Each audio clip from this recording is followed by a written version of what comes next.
Gabadde masanyu na kudigida ku kabaga ka Focus Construction Company. Director waayo bw'asimya abakozi be ku mitendera gyonna. Omubadde ne bakozi bannaffe wano ku Delta TV.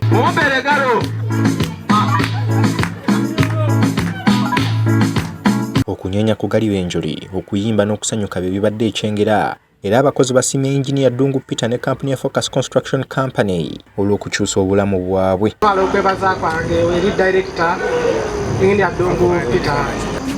Wa omutima obuvumu obusobola naffe okubiteekamu amaanyi okusobola okutugako ku ekyo nawe ekyo kyotuuseeko obulamu bw'ensi otukumye nga tuli wamu otulaze okwagala Focus yenfudde kino kyonna kyendi etukutteko etufudde abantu ab'enjawulo najja sina kyendi naye kati nange ninako kyendi byajanyumirizaamu bingi gyebanzije wala Engineer Dungu Peter engeri gye nalimu embeera gye nalimu okutuuka wano eno nze omuntu yali disorganized nga nsala nnyo akawalaata butanyumagana okulira wamu nga tiimu obutakulembeza nnyo kyakukulembeze jasita noweranga omukozi mu bbo nabwe kibanguyira nemutambuza emirimu nga buli omu akkiriza nga siyakudda ezo ejja kukwebaza ng'omuntu tiweebale nnyo kuba musomesa mulungi kyenyeza okugamba weebale kubeera musomesa mulungi weebale tuwa mukisa ensi netegeera kiki tusobola okukola. Shamim Najingo ng'ono ambasada wa Focus ate nga mukozi munnaffe wano ku Delta TV asiimye abakozi bonna abasobodde okukola ennyo omwaka guno okuyimirizawo kampuni ya Focus Construction n'okweyongerako. Baza Katonda olw'okuba nti n'omwaka guno nagwo gusobodde otambula obulungi bangi abatagumazeeko naye ffe mwetuli.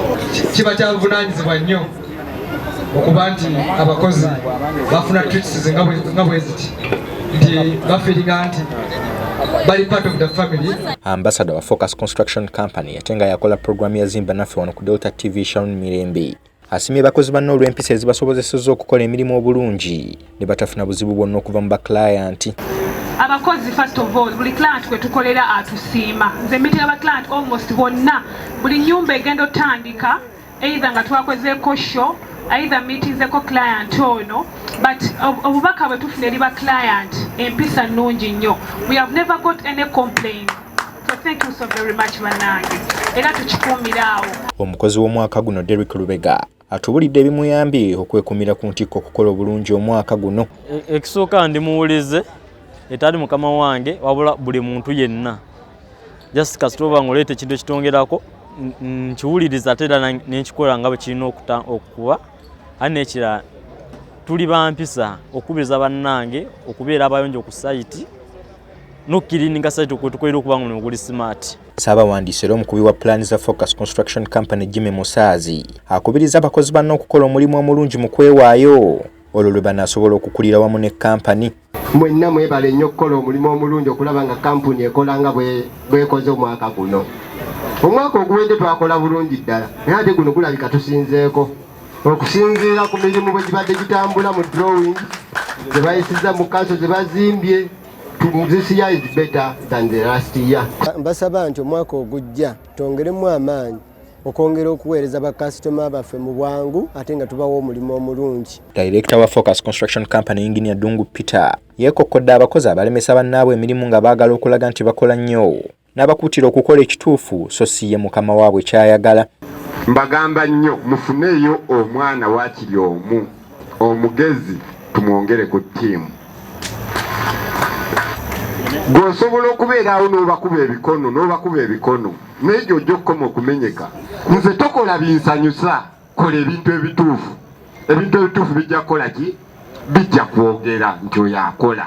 Atubulidde n'ekigendererwa ky'okukola akabaga akasiima abakozi be buli mwaka bwe guba guggwako. Ffe nga ba Focus twasalawo tukole akabaga kano buli mwaka ng'ekigendererwa ekikulu kyakuzaamu abakozi baffe amaanyi bategeere nti ffe nga Focus ffe nga bakama baabwe tukola wamu nabo ate twagala tubeerere ddala nga tuli mu bakozi baffe munda nti ne bwe wabawo ekibanyigiriza tusobole okukimanya. Engineer Dungu Peter asimye abakozi bonna n'ebirabo eby'enjawulo era basazeko ekyokujaganya okumalako omwaka 2024.